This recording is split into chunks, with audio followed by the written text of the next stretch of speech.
É Hermes, o nome da figura mitológica que passeava entre deuses e os homens, trazendo dos deuses as ordens que os homens deveriam cumprir. Por isso, Hermes deu a hermenêutica, que é a técnica usada por todos e pelos juízes para, buscando no mundo dos textos, das constituições, das convenções e das leis, as regras que os homens devem aplicar e, para nós, da justiça do trabalho, nas relações entre trabalhador e empregador. Isto é trabalho, e se é trabalho, pode chegar, porque está no ar o podcast da Escola Judicial da 5ª Região, Tribunal Regional do Trabalho da Bahia, estudando hoje e conversando acerca da hermenêutica antidiscriminatória, este exercício que não se dá no mundo abstrato dos deuses, nem das leis, mas no mundo concreto, que é repleto por obstáculos e discriminações e entraves que precisam ser superados.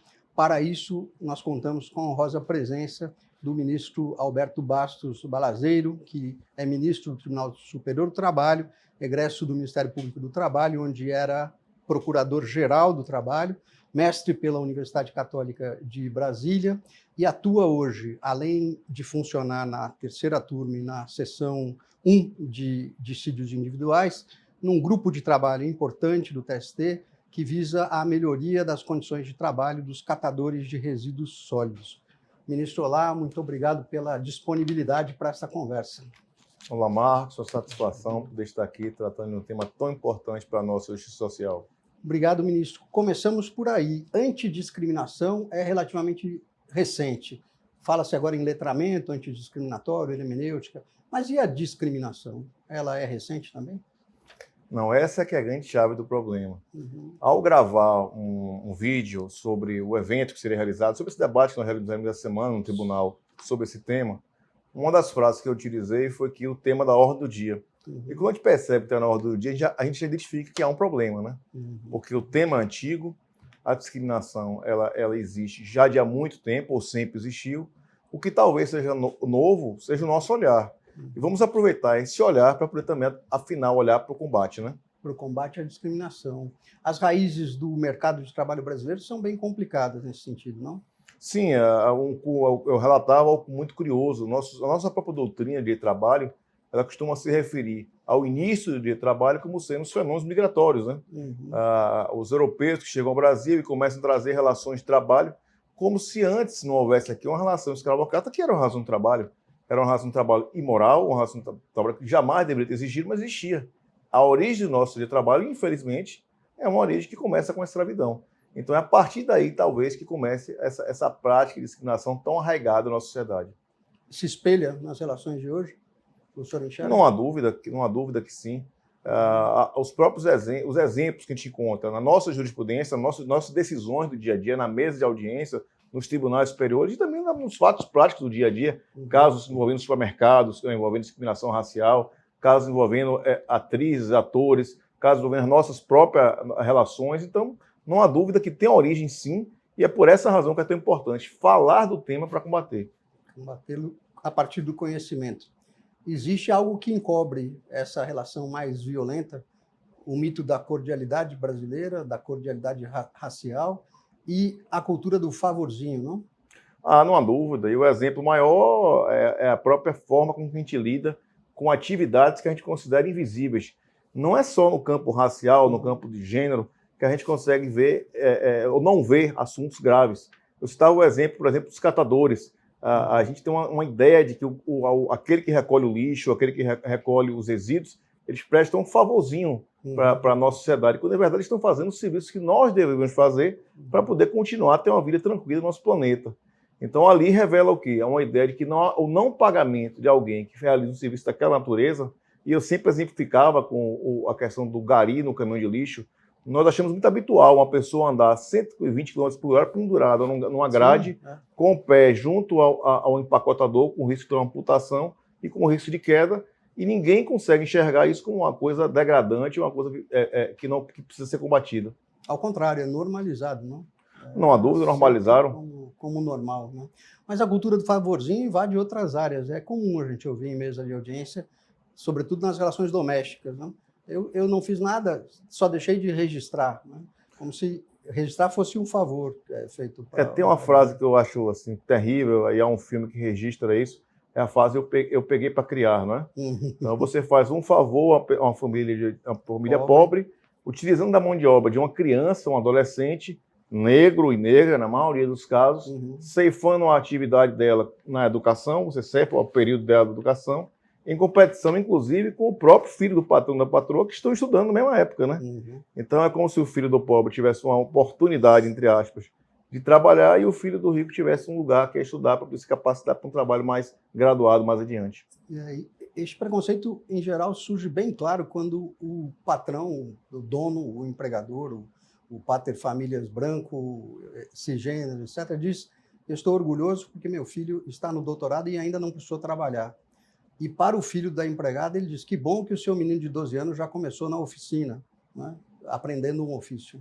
Exato, existe uma ideia de colocar as pessoas no seu lugar, entre aspas.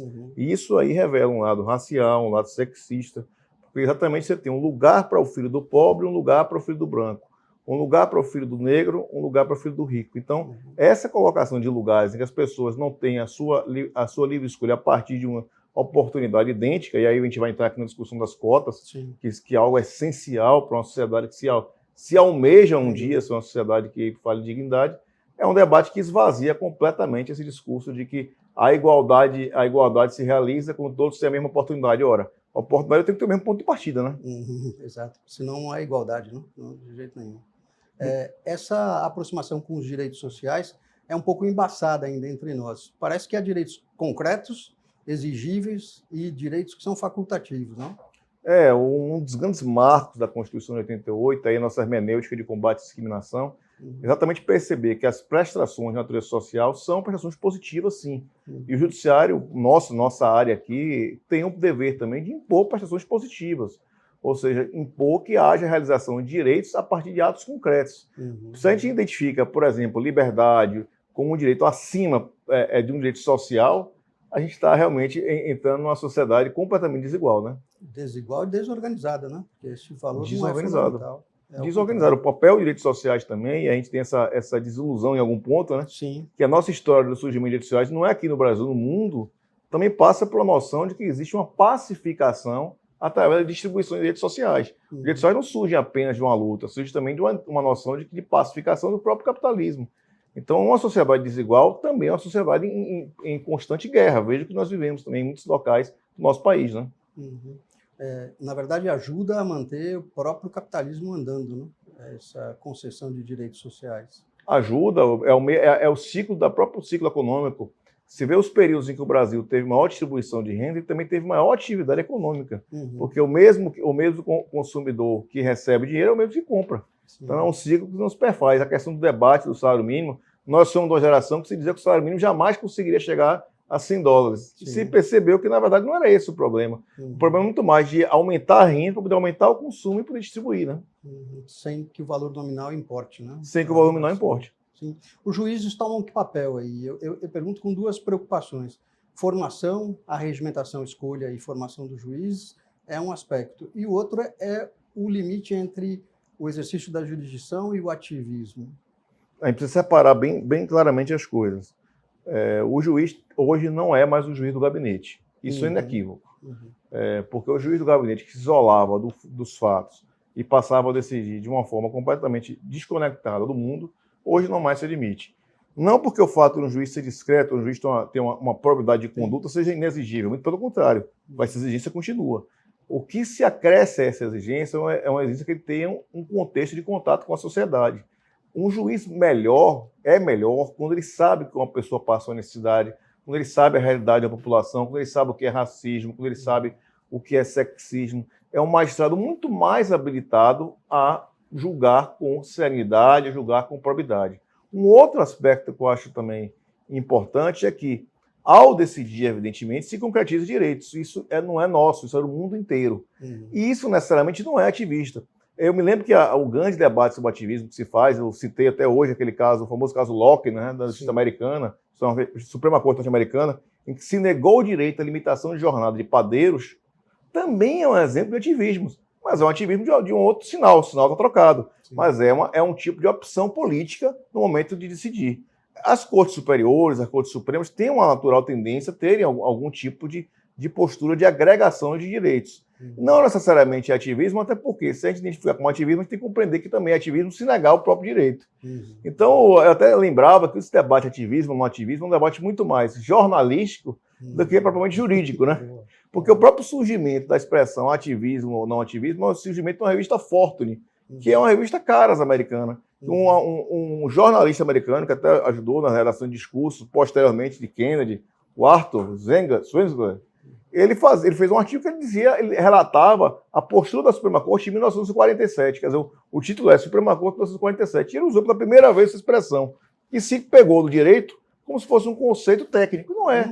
É um conceito meramente jornalístico e, por isso, um conceito mais raso, né? Nem chega a jornalístico, né? Conceito de caras. Então, o conceito de caras. Revistístico. A Fortune seria uma revista como se fosse uma caras, né? Uma Reader Digest, uma revista que apresenta o problema, há uma matéria lá, mas uma revista de profundidade maior. Nem se exige dela, porque não é essa a proposta dela, né? E com essa orientação, o senhor acha que os mecanismos de hoje para regimentar, escolher, selecionar e treinar juízes são adequados? Eu acredito que hoje se tem uma percepção e também a capacitação, as escolas judiciais estão mais atentas a esse ponto. Eu não diria propriamente da seleção. A seleção é um grande debate, porque a seleção exige ainda muita parte técnica, que embora as matérias sejam contempladas, hoje em dia existem matérias que são contempladas já com esse olhar, é inegável. Um protocolo de perspectiva de gênero não pode ser uma matéria que pode ser excluída de um concurso para magistratura, porque é uma matéria que hoje existe uma orientação do CNJ, há de se levar em consideração questão de gênero, raça, ao se julgar e apreciar processo. Existe essa obrigatoriedade. Então, não é uma matéria de opção. E eu já enfrentei, inclusive, em barra de declaração e julgamento, a informação de que seria um julgamento fora da lei porque aplicou o protocolo. O protocolo é lei, porque vem a partir de uma resolução do CNJ. Agora, uma outra questão é a capacidade de se identificar também os vocacionados para serem conectados com a sociedade. Isso é um refinamento que ainda é muito difícil. E, para isso, as escolas judiciais talvez contemplem uma complementação dessa formação. Trazer esses temas, trazer inclusive, essa obrigatoriedade de ter contato, visitar locais onde há cooperativas, onde há locais onde a gente identifica a questão do acesso aos serviços públicos, a falta de acesso aos serviços públicos, uma compreensão maior do papel do juiz também como agente político. Não só para solucionar a lide, não é, ministro, mas para compreender que, às vezes, nessa lide tem um tema subjacente que é o da discriminação e do preconceito. Não é sempre que vem, por exemplo, um reclamante negro dizer eu sou negro e nessa condição fui prejudicado. Mas ele é negro e foi prejudicado. Ele só não diz isso na petição. Quer dizer, o olhar do juiz teria que estar mais além ainda para compreender que esse sofrimento está escondido, inclusive. Não tenho nenhuma dúvida. Eu me lembro quando eu fiz concurso, tinha aqueles debates muito assim, chapados, né? Discriminação direta, discriminação indireta, que eram conceitos assim, muito fechados. Não se tinha, por exemplo, uma validação das provas indiciárias. Eu lembro que o Ministério Público do Trabalho propôs, nos idos de 2006, algumas ações de serviço público contra as entidades bancárias, em que havia um debate muito interessante sobre a questão da contratação, da ascensão e da remuneração de homens brancos, negros, mulheres brancas, mulheres negras, inclusive com qualificações idênticas. Sim. E um dos debates maiores da ação não era exatamente o direito de fundo, era se podia ou não utilizar a prova indiciária. E foi com isso que as ações foram até julgadas improcedentes. Mas existe um aspecto que é o seguinte, ganhar mas mudar, né? Ou perder mas mudar. Porque a partir daí, inclusive, matematicamente se demonstrou que o índice de contratação, o índice de remuneração, o índice de promoção foi completamente diferente. Hoje a sociedade não mais admite, hoje nós festejamos, o Tribunal de Justiça de São Paulo promoveu no dia de ontem a primeira mulher após o novo edital prevendo a resolução do CNJ. Então, imaginar que há 10 anos passados isso seria feito é impensável. Então a sociedade tem um grau de amadurecimento, e esse grau de amadurecimento nós todos temos que nos inserir, né? Fez isso em nome da homenagem à equidade de gênero, não sem enfrentar, inclusive, ação judicial, não? Ação judicial, mandato de segurança, que questionou, eu assisti uma fala do ministro Barroso na sessão do Supremo Tribunal Federal de ontem, festejando essa promoção e citando, inclusive, o mandato de segurança proposto por um grupo de juízes, impetrado por um grupo de juízes. podemos falar um pouco mais do protocolo? O protocolo é revolucionário, não? O protocolo é revolucionário, porque a ideia do protocolo, eu acompanhei o nascimento do protocolo, o conselho Ivana Farina ainda assessorava a doutora Raquel Doge à época, na Procuradoria da República. Eu me lembro como ele surgiu como uma recomendação. E já naquela época ele tinha muita resistência, porque a grande virada de chave que o protocolo proporciona é a questão do olhar. Você passa a olhar a prova de forma diferente, você percebe que um tema, por exemplo, como o assédio sexual, ele não vem com uma prova de hora extra. Sim. Você não tem como admitir uma prova de equiparação salarial. A prova de assédio sexual é uma prova muito mais refinada. A questão do valor da palavra da vítima, o cuidado com a palavra da vítima para não revitimizar, você impor um novo sofrimento desnecessário. A questão também dos elementos de prova que são coletados no contexto, quer dizer, a comparação de quem está em cada posto, quem está em hierarquia dentro de uma própria empresa. E esse protocolo, hoje em dia, não é só para a questão de gênero, é para a questão de raça, é para a questão sexual, é para toda sorte de matérias que ensejam discriminação. Eu acho que ele é revolucionário porque ele muda o olhar do magistrado para uma realidade que estava ali e que ninguém via. Pessoas com deficiência. Pessoas com deficiências, com certeza, com certeza. É toda sorte de matérias que podem ensejar uma conduta discriminatória. E ele abre um leque para que a mesma prova que você coleta, ela tenha uma nova interpretação, né? Porque ali você identifica que, por exemplo, as partes não estão em condições tão aptas. A prova, por exemplo, de um assédio sexual, ele não é tão evidenciado. É todo um contexto. Vejam que nós debatemos na sociedade brasileira agora, como se debatendo com torcida ou sem torcida, casos famosos de jogadores de futebol envolvidos em circunstâncias de estupros. Vejam a dificuldade, com prova técnica, com tudo, a dificuldade que há de compreensão do tema. Agora, pense numa relação trabalhista e numa relação em que não é que há apenas, há um assédio, não é apenas, mas ele não apresenta um estupro. Então, você compare um caso com o outro, o tipo de dificuldade que você enfrenta. No plano dos crimes sexuais, a jurisprudência do direito penal já vinha admitindo há alguns anos a fala da vítima como uma prova inicial, né? Indiciária, mas inicial. Isto vem com o protocolo também para as relações de trabalho, não? Vem. O direito em que se leva mais a ferro e fogo, a ampla defesa, é sem dúvida o direito penal, em razão do cesseu a liberdade que ele proporciona. Então, para o direito penal, a ampla defesa contraditória adquire um grau de efetividade muito maior. E se o próprio direito penal já começa a flexibilizar para compreender que a palavra da vítima tem que ter um peso maior, quiçá numa relação privada como uma relação trabalhista, né? Então, a gente precisa compreender que a palavra da vítima tem um peso, sim, claro, que dentro de um contexto. Eu me lembro que eu analisei um caso em que havia uma promoção, uma promoção de alguém a um cargo, de uma senhora a um cargo, depois a investida e depois, após a recusa, a retroação no cargo. Quer dizer, tem todo um contexto que se soma ao depoimento. Então, é preciso compreender também o contexto, mas a palavra da vítima, a prova indiciária, tem que ter um valor diferenciado. Que outras ferramentas o senhor enxerga, além do protocolo, que poderiam ajudar os juízes na melhoria da sua lente antidiscriminatória? A primeira etapa que nós estamos fazendo aqui, capacitação. É preciso estar capacitado para a gente... Eu sempre brinco que alguns temas, e nós, como os técnicos que somos, não podemos ter conversa de bar, né? Opiniões de bar. Sim. Precisa ter opiniões abalizadas, né? Claro. E a opinião abalizada, ela vem a partir do estudo, né? Sim. Então, a gente vê pessoas criticando o protocolo e você pergunta, você já leu o protocolo alguma vez? Então, a primeira etapa é a qualificação. Além da qualificação, o que eu acho interessante é ter uma jurisprudência sólida, para que a gente possa ter um guia para o magistrado no primeiro grau, o magistrado no tribunal, identificar com clareza também as balizas que as cortes superiores identificam para esses casos. Porque é inequívoco que há um grau de insegurança com a matéria como essa, porque é uma matéria que, muito longe de ser nova, mas o nosso olhar ele é novo. Um outro aspecto também eu acho importante é também a gente cuidar também da nossa casa. A gente tem instrumentos internos, a gente dá o exemplo que a gente cobra do alheio. Ter instrumentos de combate de forma interna. Eu via no Ministério Público o trabalho, às vezes quando começava a falar, não, mas vocês têm canais? Eu tenho um canal, sim. Tem um canal. O canal é segura anônima. Esse canal assegura, estou aqui. Tu tem um manual? Eu tenho um manual, está aqui. Então, todo esse cenário dava exemplo para que não houvesse uma pontuação de que vocês exigem, mas que vocês não fazem na sua casa. O protocolo, evidentemente, como aludia, ele é só um elemento, né? E esse elemento se soma também na compreensão de que ele não é só para gênero, né?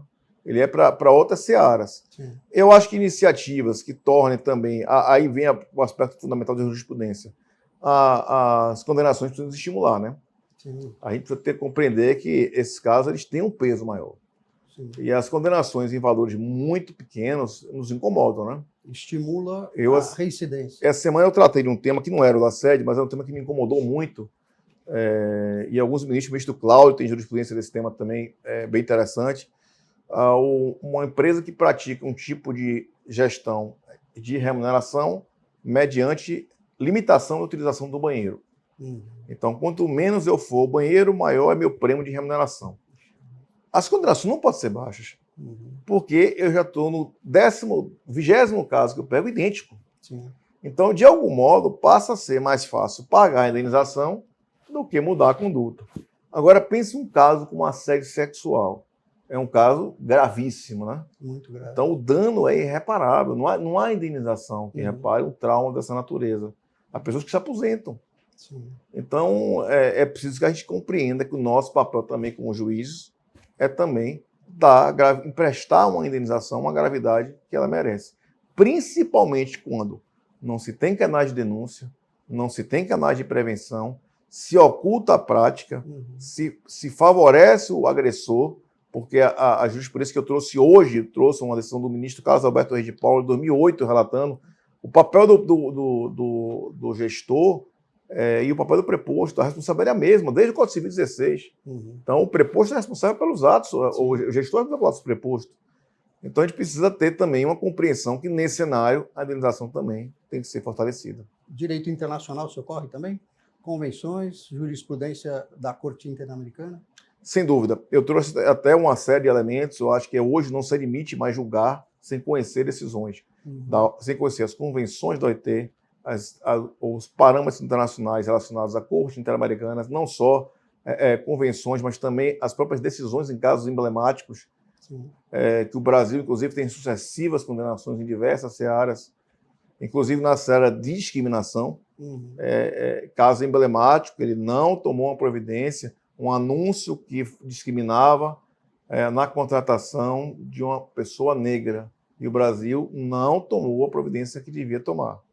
Então, esse material precisa ser inserido nas nossas condenações, no nosso material de estudo e no nosso material de análise no momento dos acordos, decisões. Por quê? Porque denotam que é uma preocupação que não é essa nossa. É uma preocupação internacional que diz um pouco de tipo de país que nós queremos, né? De sociedade, não? O Tribunal Superior do Trabalho tem a atuação interessante nisso que o senhor chama do juiz interar-se com a sociedade que está julgando. Eu me refiro a 2 programas que, não por acaso, o senhor está envolvido neles. O Programa Trabalho Seguro e o Grupo de Trabalho sobre Catadores de Resíduos Sólidos. O Programa Trabalho Seguro já foi acusado de ser uma intervenção ativista da Justiça do Trabalho, mas ele resistiu, né? Ele está aí já há 20 anos, quase isso. Pouco menos, há 13 anos. 2012. É um programa, essa acusação ela permanece. Mas o programa também, o que é bom. O que é bom. O programa, e esse ano está mais do que nunca, porque se você for de ativista, o programa, o biênio, o tema do programa é exatamente diálogo social. Então, nós estamos numa vertente realmente de participação e inserção na sociedade. O diálogo como fonte de saúde e segurança. Nós tivemos um momento no programa Trabalho Seguro em que nós tivemos uma preocupação muito grande com a modificação nas NRs, né? E o grande problema da modificação das NRs não é propriamente o conteúdo da modificação. O método. É um método em que houve um atropelo. Havia audiências públicas numa segunda, numa terça-feira, numa sexta já saiu a norma. E a questão do arbitramento também, porque o Brasil trabalha com tripartismo, né? E o arbitramento entre quando os empregadores e empregados e o governo, em tese, não chegam a um consenso, o arbitramento pelo governo, ele é excepcionalíssimo, né? Inclusive para casos urgentes. Sim. Casos de saúde e segurança não são casos que demandam intervenção naquele momento, né? Isso atrapalha muito. Atrapalha porque, inclusive, se perde legitimidade, né? A NR1, por exemplo, ela tem houve uma alteração nela, me preocupa muito e tem sido um tema, o trabalho seguro com essa ideia de entregar produtos de forma muito objetiva, tem um convênio hoje com a USP, que está entregando propostas de alteração das NRs a partir de uma análise técnica. A NR1, por exemplo, ela excluiu pequenas e médias empresas do escopo de proteção de saúde e segurança. Só que no Brasil a empregabilidade quase toda aí, né? é de pequenas e médias empresas. A gente vê em muitas novelas, em muitos Jornal Nacional, etc., as grandes empresas, mas as grandes empresas não são quem mais emprega. Quem mais emprega são as pequenas e médias empresas. Que estão absolvidas de cumprir essas normas. Que estão absolvidas, estão completamente isentas de cumprir normas de saúde e segurança. Isso aí é uma preocupação imensa, né? E o grupo de trabalho? O que é que o TST vai fazer em prol dos catadores? Nós abrimos de imediato e o grupo trabalha a ideia que ele tem uma duração no tempo, né? Diferentemente de um programa como Trabalho Seguro, porque o nosso objetivo é ter entregas, né? Abrimos duas vertentes. A primeira vertente é a gente, como Trabalho Seguro, a gente tem que ter uma preocupação com a saúde e segurança dos catadores. Eu, enquanto estive no Ministério Público do Trabalho, tinha uma experiência de ter visitado muitas cooperativas e tinha uma experiência até um pouco traumática, porque eu visitei uma cooperativa, estive na cooperativa em Feira de Santana, percebi que ela tinha alguns problemas de questão dos extintores, porque um cooperativismo tão autêntico, dupla qualidade, as pessoas se reúnem para dividir tudo que tem ali, e eu fiquei atento em relação à questão dos extintores. Nós fizemos as orientações, entregamos a documentação e a cooperativa pegou fogo um tempo depois. Não chegamos a tempo. Que é uma realidade que acontece muito, né? Então, a primeira etapa é tentar apoiar, não com a ANR, a gente não quer pressionar aqueles que já estão pressionados, né? É trazer uma norma técnica que apoie eles e apoie, inclusive, a exigência do Estado para dar a eles elementos de terem extintores, de terem capacitação, de terem todo um contexto de proteção à saúde e segurança. Luvas é um tipo de trabalho muito agressivo à saúde. Essa é uma vertente. O que é que precisa de área técnica para poder apresentar aos estados e aos municípios para poder fazer com que os catadores tenham apoio? Uma outra vertente é tratar, na nossa casa, mais uma vez esse exemplo da nossa casa, da remuneração dos catadores. O ponto principal no evento, que contou com a presença do presidente da República no final do ano, que eles aludiam, os catadores, eu estive lá presente, o Michel esteve presente, é o ponto de não ter remuneração. Se fala muito em garantir aos catadores uma previdência, mas a remuneração média de R$300 não permite que ninguém tenha previdência, porque não tem como tirar dos R$300 um percentual para recolher a previdência. Isso é irreal. Sim. Então, o que a gente precisa é ter uma garantia de remuneração. E na nossa casa, os tribunais regionais, que têm um grande potencial de grandes geradores de resíduos, eles não remuneram os catadores.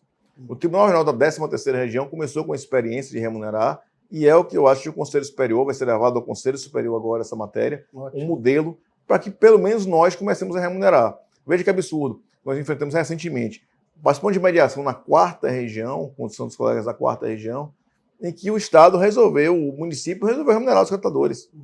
Não os catadores brasileiros, resolveu remunerar os resíduos, a coleta seletiva, através de uma empresa. Então, do atravessador. Então, realmente, é isso que a gente precisa combater. É dar a eles uma condição mínima de saúde, segurança e remuneração. O nosso objetivo é ambicioso, mas queremos pelo menos entregar uma norma e entregar o nosso exemplo feito. Ótimo. E a sua palavra final sobre igualdade substantiva, ela é esperançosa? Sem dúvida. Esperançosa porque eu vejo que há 5 anos, não preciso nem retroagir há 10 anos, nós não estaríamos tendo essa conversa. Talvez sobre o tema da igualdade, lato sensu, estaremos tratando, mas não sobre esse viés de combate à discriminação. O nosso olhar mudou porque a sociedade avançou. Então, a minha palavra é de esperança. Agora, para que a gente não caia no perigoso ciclo da demagogia, a gente precisa capacitar as pessoas, ter condenações judiciais, eu falo condenações porque é preciso condenar quem pratica esse tipo de prática, e ter, ao final de contas, uma mudança na sociedade, pelo menos começando a partir da justiça, que é a justiça que mais funciona, que é a justiça social. Muito obrigado, ministro, pela sua disponibilidade. Eu que agradeço pela oportunidade, sempre estarei aqui, sempre for convocado. Este foi o Pode Chegar, o podcast da Escola Judicial do Tribunal Regional do Trabalho da 5ª Região, um episódio sobre hermenêutica antidiscriminatória. Até o próximo episódio.